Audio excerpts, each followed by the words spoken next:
Hare Krishna, everybody. This is Krishna Dasa. Welcome to today's session of Bhakti Sutra. I think today we are going to start from Shloka 59, if I'm not mistaken. Correct? Okay. Okay, before we start, let me say the prayer to Guru. Om Ajnanatimirandasya Jnananjana Shalakya Chakshuru Militamena Tasmai Sri Guruve Namaha. Om Namo Bhagavate Vasudeva. Hare Krishna, Prabhuji. I just Oh, you wanted are to here. offer. I couldn't see you. Okay. Yeah. Hare Krishna. I just joined a minute ago. I am late. Okay. Yeah. Gurur Brahma, Gurur Vishnu, Gurur Devo Maheshwara. Guru Sakshat Para Brahma, Tasmai Shri Guruve Namaha. Hare Krishna. Hare Krishna, Hare Krishna. So welcome again. Let us start from Shloka 59 then. Okay, I'll chant. You can say with me. Shloka 59 says, pramāṇāṇtarasya anapekṣatvāt svayaṁ pramāṇatvāt.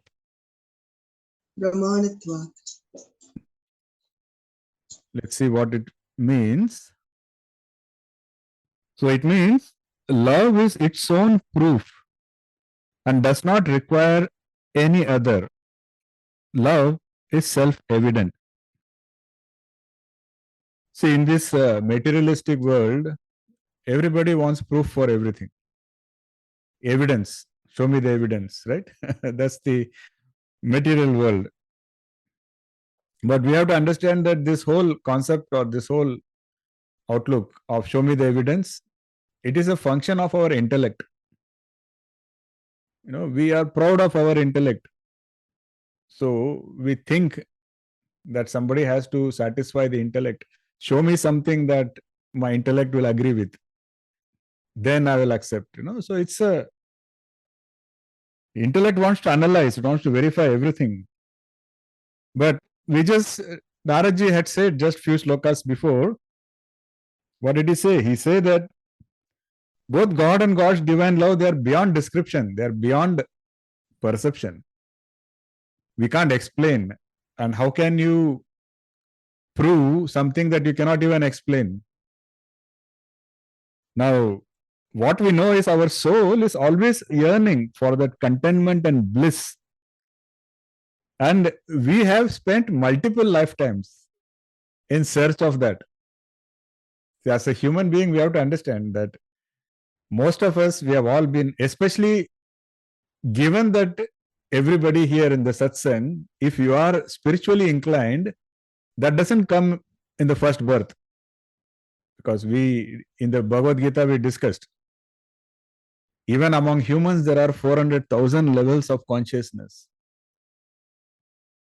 So your very first human birth, it's highly unlikely that you would become a spiritually inclined person. So if you are spiritually inclined now, it probably means you have already been through multiple births.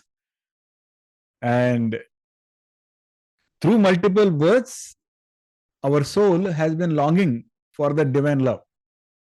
It's an eternal longing. And that's a kind of hunger, you know, that is that. So like our stomach feels hungry for food, the soul is always hungry for that. And it can only be fulfilled by God's divine love. That's one of the reasons, some of you may remember, we discussed long ago that there is an emptiness within, and that emptiness is by design. You know, like the socket example. And we think we can fill it through material pursuits. We can fill it if we have a good car, we can fill it up with a good house, we can fill it up with good job, good bank balance, and we keep running, but we are never full. That's why we keep running, right? If we are satisfied, we will stop. It's just like once your stomach is totally full, you don't keep eating. Just like that, if that internal longing is fulfilled, you will see it in your lives. But it is not fulfilled. That is why we are still seeking. So, someone asked Prabhupada, Srila Prabhupada, someone asked him, Prabhuji, at the time of death, what if you realize that Krishna doesn't exist? This question they asked Prabhupada. And then, Prabhupada is so good at answering such questions. I mean, he's a master. He is very good at answering ad hoc questions. So he responds and he says, well, at the time of death, what if you realize that Krishna exists? The lesson he says is we are not losing anything by believing that Krishna exists and by leading a pious life, by leading a good life, by following all the principles of, sattvic diet, sattvic habits, association, chanting, all of this, he's saying we are not losing anything by doing all of that. So you may not have evidence that Krishna is here, but that doesn't, I'm not losing anything in spite of not having evidence. I'm still on the right path. But you are wasting your life because you think you don't have evidence. So you don't have to do any of the good things. You are wasting your life. And at the time of the death, if you realize that, oh, Krishna was real, then you would feel, oh, I wasted my entire life. What will you do at that point, right? So that is the whole concept. And in Shloka 30 also, Narad Ji had said, Bhakti is both the means and the end. Sulata Ji had asked this question also during revision. So Bhakti is both the means as well as the end. And also Narad Ji said in Shloka 51 that the inherent nature of divine love cannot be described or defined. It can only be realized. So if you combine this, you will get the message that he is conveying in this current shloka. So in this current shloka, he is saying divine love is its own proof. It is self-evident. See, some of you may have felt love for somebody, right? I hope so. Then, when you love someone, you just know. If somebody says, prove that you love me, how will you prove? It's very hard. In fact, if somebody tells you, prove that you love me, then it becomes a tough question. Like, how do I prove? In my heart, I know that I love, right? Just like that, if you have love for God, you just know. And just like that, when God's love comes upon you, you will just know. You will just feel the love. That is the only evidence you will ever need. That feeling that you will have, that realization that you have, that's the only evidence. That's what Narad Ji is saying. The message, another message that he's not explicitly calling out, but which Krishna has called out in his explanation is, don't be too proud of your intellect. Don't try to intellectualize everything. Things like bhakti, devotion, divine love, these are all beyond our intellect. These are the instances where you are supposed to follow the heart. So let us go to the next shloka, shloka 60. Shanti Rupat. Shanti Rupat. Paramananda. Paramananda. Rupacha. Rupacha. Which means divine love is of the nature of peace and supreme bliss. So Narad Ji is saying that this devotion will make us feel peace and divine bliss. That is the indication that you are growing in devotion. Does it ring a bell? We discussed something similar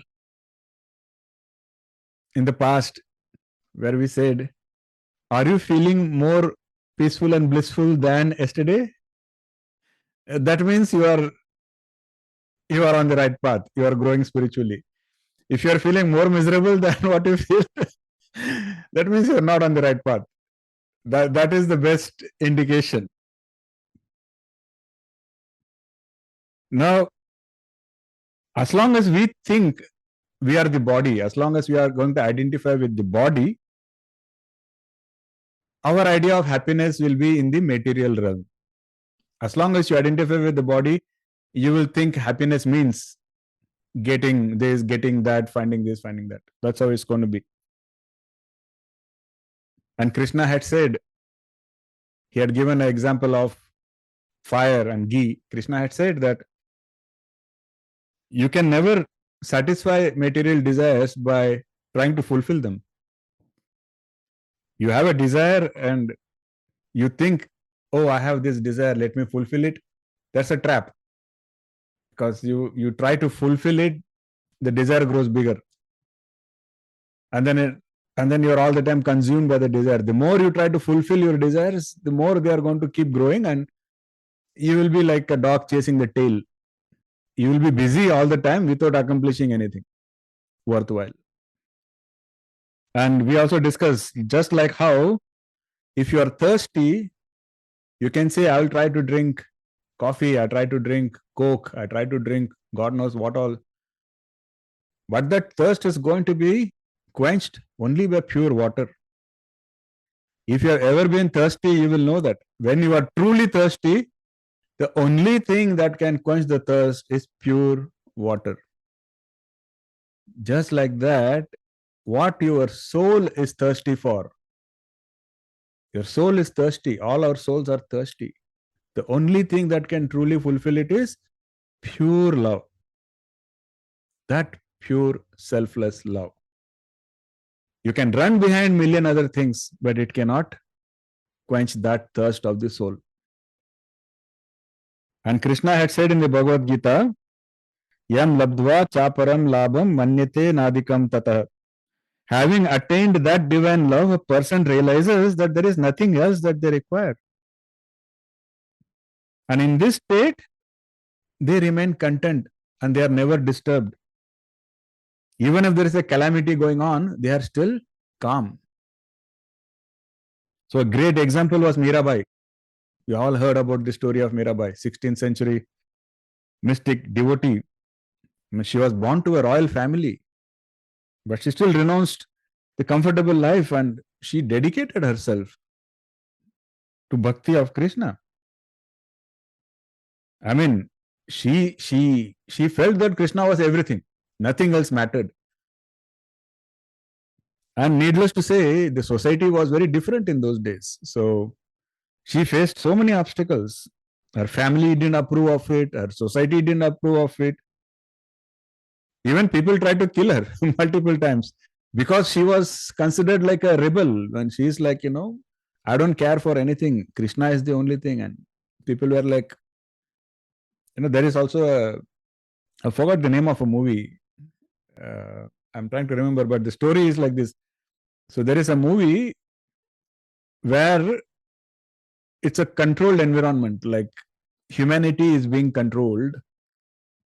And I think the name of the movie is Divergent. But anyways, if I'll tell you what the exact name is. The whole point is, in the movie, there are rules, there are laws, there are everything, and people are experimenting. People means there are a handful of very powerful and very rich people. They are almost conducting an experiment on humanity. And who they consider as the biggest threat is someone who doesn't think they need to adhere by the rules. Someone who thinks independently. And they think they are the biggest threat to their society. So it's a very deep concept. The concept is, even today we don't realize, but we are all living in a very brainwashed society. God, nobody wants us to really think. They keep us busy. We are so busy running behind so many things, just feeding our family and paying our bills. We are so busy. By the time the day is ended, we are so tired. We are so kind of exhausted just with these necessities, basic running behind all of these things. The society is structured that way. They won't let you live in a way where you don't have to worry about a million things. Because once that happens, you will start paying attention to what the people in power are doing. then you will start questioning why they are doing something. They don't want that, right? You rather be busy in these small things. You rather be busy running behind needs and necessities. So society will always, just like that, Mirabai was kind of a rebel in a way. But she was not adhering to the rules of the society. She was like, no, Krishna is my everything. Krishna will take care of me. I don't care about anything else. And that became a big problem. So there is a saying that they once gave her poison. They tried to trick her. They said it is nectar they gave, but it was actually poison. And she took Krishna's name, she drank it. It actually became nectar and it didn't hurt her at all. No, that was the power. And they once sent snakes in a basket, but she takes the name of Krishna and it turns into flowers. So these are all stories of Mirabai. The point is, in spite of all numerous calamities, numerous such obstacles, Mirabai's devotion remained unwavering. Her devotion was strong, constant. That is the lesson. That is the lesson of how divine love has to be unwavering and strong, and how it is not impacted by any kind of calamities around you, any kind of disturbances around you. So devotion that flows from the heart of a devotee is inherently complete in itself. So the concept is bhakti and agitation. They cannot coexist. They both cannot be in one place together. Just like light and darkness, can they be together? How can they be together? You have to make a choice. You can either have light or you can have darkness. How can they both be together?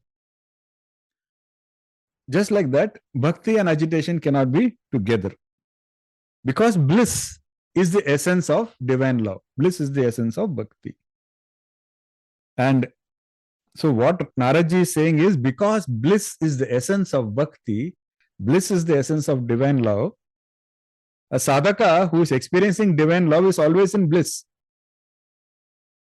So that itself is a reward.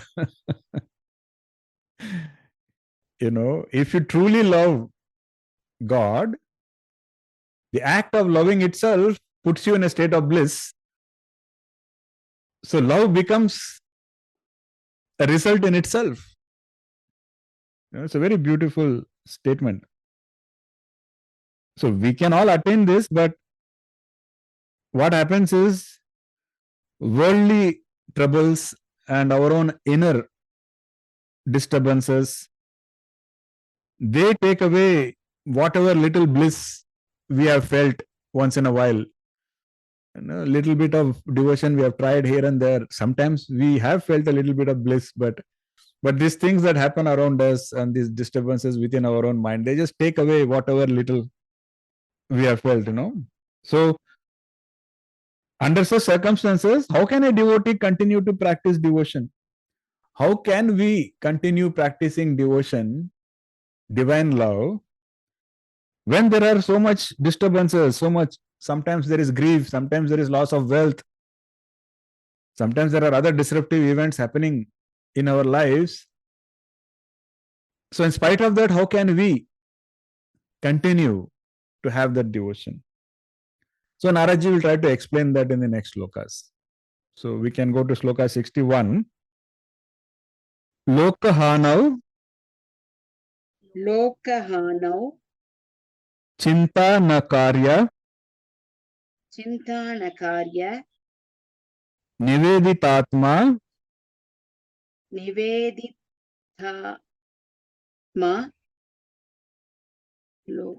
Loka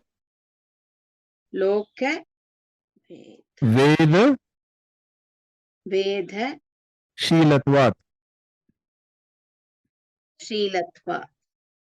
Okay, Shilatvat. Yeah. Okay. So that means the devotee does not give in to worry or anxiety arising out of personal losses, because they have surrendered themselves, their possessions, and even the rituals prescribed by the Vedas They don't matter. That is the meaning of that shloka.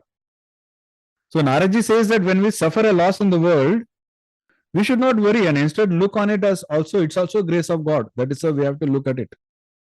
That is Narad Ji's message. What Narad Ji is saying is, it is another way to remind us that we should not identify ourselves with our material possessions. Why? Because Sarva Loka Maheshwaram. We don't anyways own anything. That should be the mindset. And we have to keep reminding ourselves that one fine day we have to leave everything anyways. What are we so attached to? What are we so proud of? I own such a big car. Look at my house. It is the biggest in the town. What's the whole point? One day you are going to anyways, willingly or unwillingly, you have to leave everything anyways. So why should that leaving be such a big issue when you are alive? In fact, when we have a lot of material possessions and pleasures, we tend to turn away from God. This is our human nature. When we are comfortable, cozy, doing well, successful, we will turn away from God because we are so busy with so many things. We are important, big people, right? Usually we turn to God when we have lesser possessions or we have lesser success. That is when we turn more towards God. Why? What is the relationship? Because our pride usually is directly proportionate to our material possessions. I have Bangla, I have Gadi, I'm a big person in Dubai. Yeah, my bank balance is so much more. It feeds our pride. It makes it more difficult to practice humility. And that in turn prevents us from turning towards God. So Narad Ji actually says, take it as a blessing. If sometimes God reduces your material possessions, take it as a blessing. Because that is a way of helping you turn towards Him. Because that is what is important. This material possession anyways is temporary. God is permanent. So that is Narad Ji's message. Sri Krishna has also said in the second chapter, what has he said? I'm missing Anika actually. I would have asked her to read a shloka. So in Shloka 2.57, Krishna says, he who is without attachment, who does not rejoice when he obtains good, nor laments when he obtains that which is not good, such a person is firmly established in perfect knowledge. That's what Krishna has also said in the Bhagavad Gita. So what should be the mindset? The mindset is something like this. Oh Lord, this is all your illusion, your Maya. I know that you have a purpose even behind the sorrow that I am facing.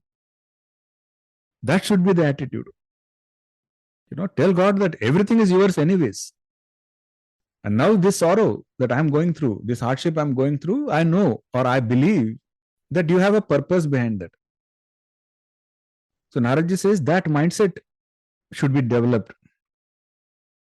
And behind each experience, we should be able to see the presence of divine consciousness. We should have faith and we should see that the divine consciousness is working for our betterment. Whether we perceive it as hardship or whether we perceive it as failure is a different thing. But everything we have to see and we have to feel that the hand of God is there in that also. Shloka ji, you agree? Suhridam sarva bhutanam. The selfless well-wisher. We say the shloka, but if we are able to believe in that, if we are able to have faith in that, then Narad Ji's shloka will make a lot of sense. Because then Narad Ji says, okay, we have said Sarva Loka Maheshwaram, Surudam Sarva Bhutanam, whatever. But do you believe that? Do you have faith in that? Because if you have faith that Sarva Loka Maheshwaram, then why should you feel bad if you lose something? Because it was not yours anyways, it was his. And if you believe Suhridam Sarva Bhutanam, then don't say, why me? Why is this happening to me? Suhridam Sarva Bhutanam. He is a selfless well-wisher of everybody. So that means he is there. He is thinking something good for the long term. So have that faith. So that is Narad Ji's message for us. And then Narad Ji says, if you have this mindset, then you can develop vairagya. See, the point is, there is so much we learn, there is so much knowledge, there is so much theory. It's one thing to just memorize theory, but there is another thing to see how they all fit into each other and how you actually convert that to practice and all of that. So, for example, in Bhagavad Gita, we learned about vairagya, and then we learned that how Krishna made a distinction between vairagyam and nirvedam, and then we learned about samatvam, we learned about sthita pragya. But how are these things fitting with each other? That is, Narad Ji is giving a very beautiful mechanism here, like so. So Narad Ji says, if you have this mindset, the mindset that we just described, oh Lord, everything anyways belongs to you. Oh Lord, anyways, everything is your illusion. So what is there for me to lose? I mean, if I lost, it was not mine anyways, it was yours. So, that mindset. And I'm going through a tough time, but you are Suhridam Sarva Bhutanam, so you are a well-wisher. So I know that even if I'm going through a tough time, it is for some good in the long run. I know, I believe. So when we have all this mindset, this kind of mindset, when we develop, Narad Ji says that leads you to vairagyam. What else is vairagyam? That is vairagyam. That is detachment. Detachment from material possessions, detachment from circumstances. That is true vairagyam.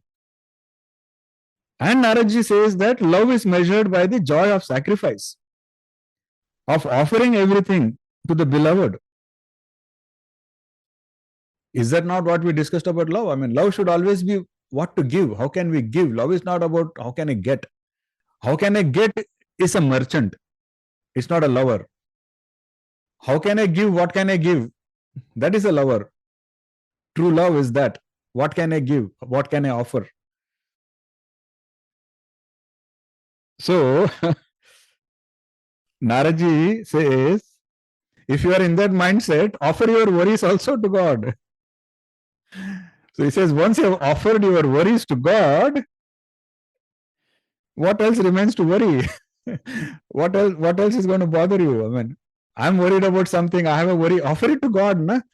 Because you have so much love for God, offer everything to Him. See, the other thing, a deep meaning here is, are you ready for divine love? Because divine love is the absolute love. Love means sacrifice. Divine love means ultimate sacrifice.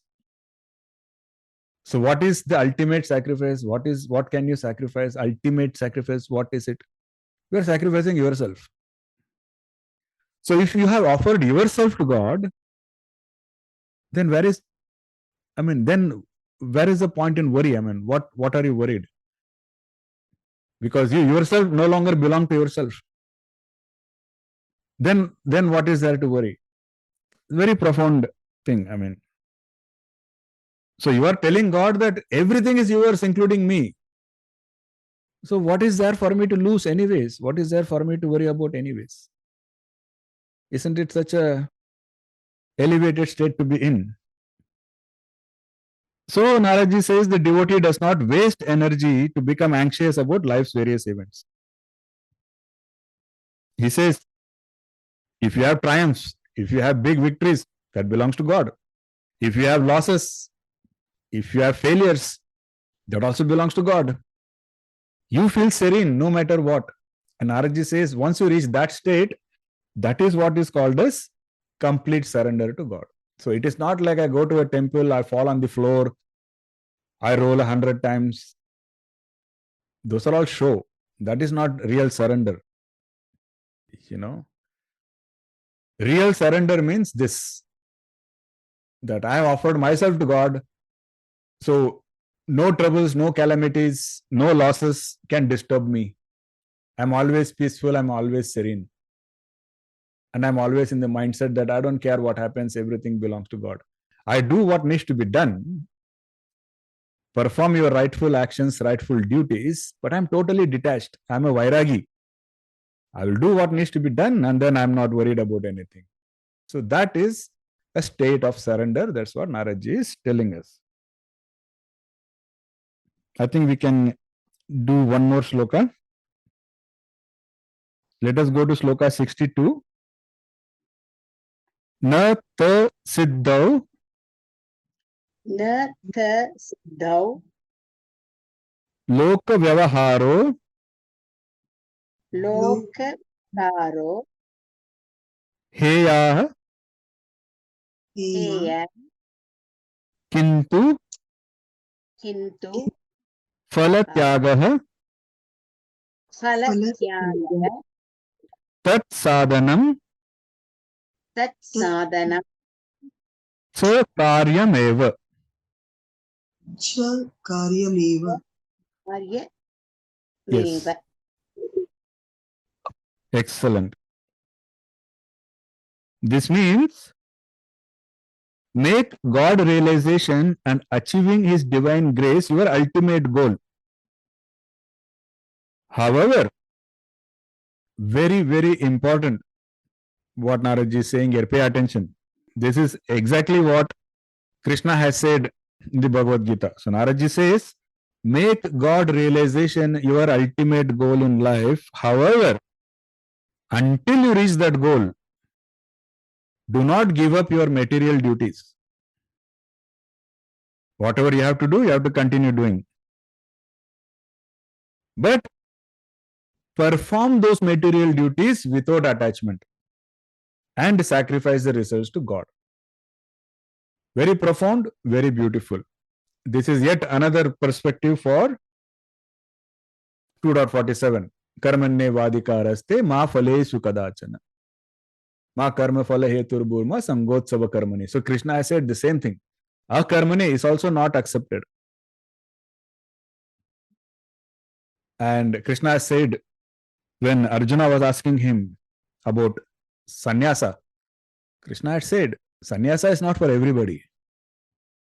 That's not the path. Krishna said, don't run away. Don't think of running away. Be in the world. Do your duties. That was his advice to Arjuna. And he said, renunciation in action is superior to renunciation of action. And that is exactly what Narad Ji is explaining us here. See, I'll tell you, there is a very profoundness to this. So I did a little bit of research to get you this perspective. I hope this helps you.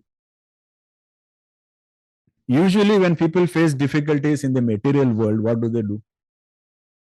They turn towards God. But what is actually happening? What is the psychology here? Because at that time they will claim that they have become detached from the material world. See, a person faces difficulties and failures in the material world, in his material pursuits or her material pursuits.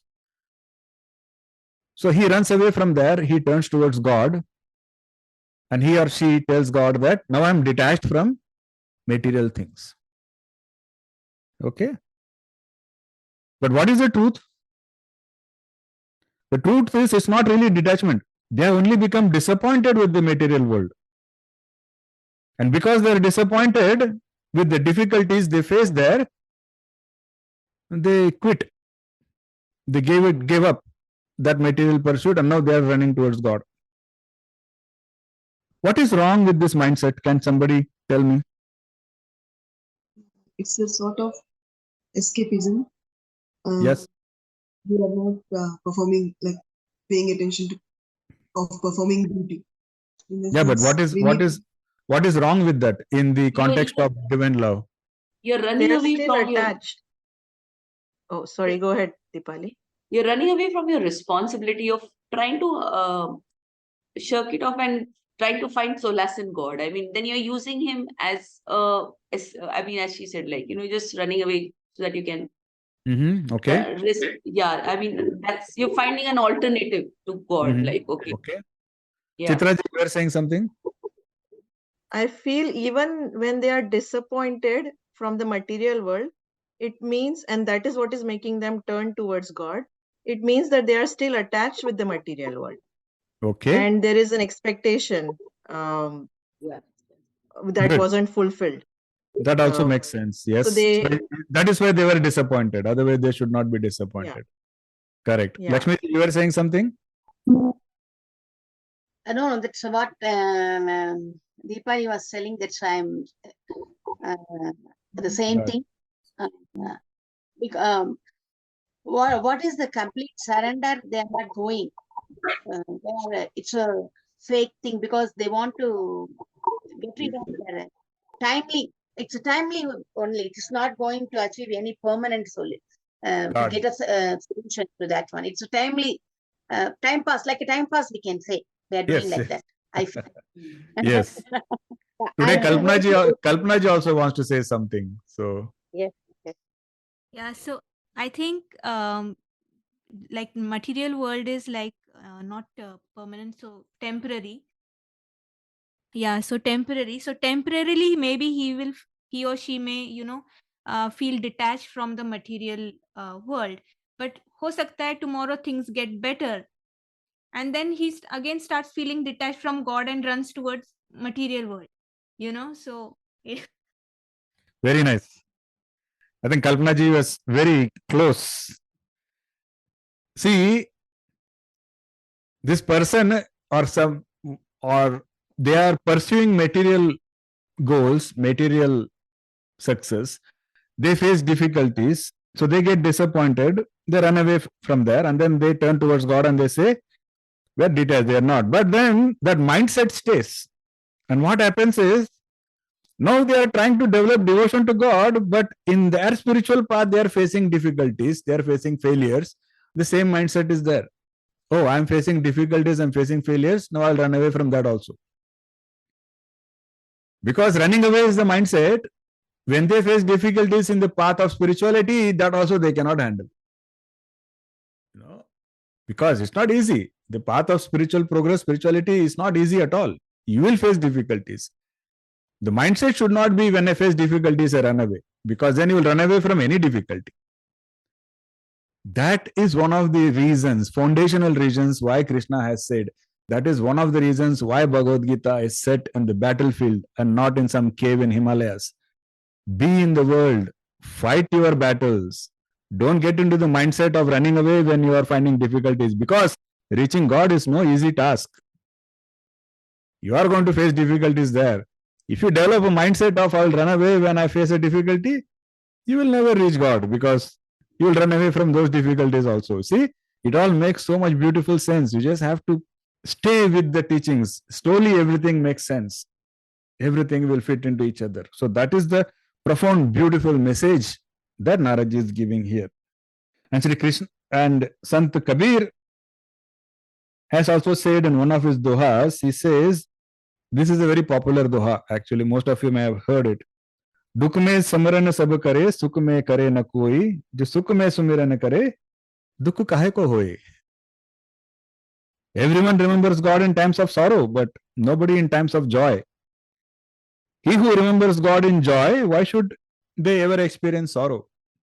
Because when you remember God, even when you are not in trouble, that is true remembrance. This is another view of the popular shloka again. I mean, that one shloka, karmane vadika raste, you will see it is just so profound. There are 100 learnings we can get from that, derive from that. So many perspectives. They all feed from that one powerful shloka. There is a religion called Stoicism. It's a very popular concept. So there is a philosopher. His name was Epictetus. He's a Stoic philosopher. So he famously said that seek not that the things which happen should happen as you wish, but wish the things which happen to be as they are, and you will have a tranquil flow of life. So he is advising us to accept the things that happen in life rather than wishing for them to be the way you want them to be. Now, this mindset will promote equanimity and inner peace, regardless of external circumstances. Now, Rumi had also said the same thing. This is what Rumi meant when Rumi said, when you accept the troubles given to you, the gates will open. So what happens is, Sadhguru also says the same thing. He says that the problem is, we want to control everything. I don't like to get up at 5 a.m. I want the sun to rise at 7 a.m.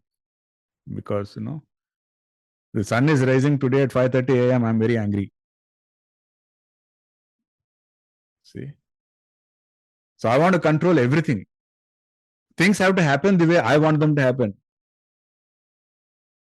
Even God has to behave the way I want him to behave.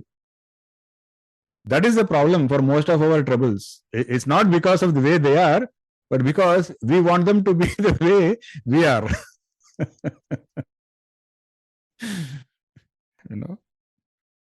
So Rumi also has a very beautiful poem. I'll try to read it for you. Be grateful for your life, every detail of it, and your face will become shiny like a sun, and everyone who sees it will be made glad and peaceful. Persist in gratitude, and you will slowly become one with the sun of love, and love will shine through you its all-healing joy. Be grateful for your life, every detail of it, and the whole world will come to bow at your door and ask that it be admitted to your complete and utter radiant joy. Resist the temptation to complain about anything and everything, and the gates to a heavenly life will be thrown open wide for you, and every trouble that you do accept with a grateful heart will become a door to eternity. Rumi is pretty deep. His poems are pretty profound. So the key is acceptance. Do your duty. Be detached. Be compassionate. Have a lot of love in your heart, purity in your heart. Don't keep any ego and pride issues. And accept things the way they are. So Lakshmi ji may remember, we discussed this also once, like, Sitoshna Sukha Dukkha. When it is hot, accept, enjoy the heat. When it is cold, appreciate the cold. That was Krishna's message also. Right? So Rumi is emphasizing the importance of gratitude and the power it holds in transforming our lives. Very important, and that's the same thing Narad Ji has also said here. Narad Ji is saying, don't give up your material duties just because you are facing difficulties. Persist, persevere. Do your duties, just don't be attached. Don't be troubled. And while you are doing your duties, keep in your mind that although I am doing my material duties, that material success is not my ultimate goal. I am doing it because it's my duty. My ultimate goal is still God consciousness and God's divine love. If we stay in this mindset, then we will be able to succeed in our business, we will be able to succeed in our job, we will be able to succeed in everything that we do, because our idea of success will change. See, I can tell you something very funny. It's not funny really. It is funny only when it happens to someone else, but I can tell you my experience. I have worked in so many countries, I've worked in so many companies, and I have given so many interviews. And I can tell you that whenever I'm in a mindset that I don't really need the job, I usually clear the interview very well. I have a problem only when I'm desperate. That's when the interviews usually go hard. And it all makes sense, because at the end of the day, it's all about attachment. If I'm focusing on the outcome, then I'm not able to do a good job. The interviewer is asking me a question, but I'm not focused on the question. I'm focused on whether I'm going to get the job or whether I'm not going to get the job, right? So just like that, when you are performing your material duties, perform it just because it's your duty. Don't be attached to the outcomes, and remind yourself that my ultimate goal is God consciousness and God's love. That way we will be able to be blissful, peaceful. That is the whole idea of samatva that Krishna has been telling in the Bhagavad Gita. So thank you so much. With that, I can stop talking. I can also maybe stop the recording. and open the floor for any questions, comments. Hare Krishna.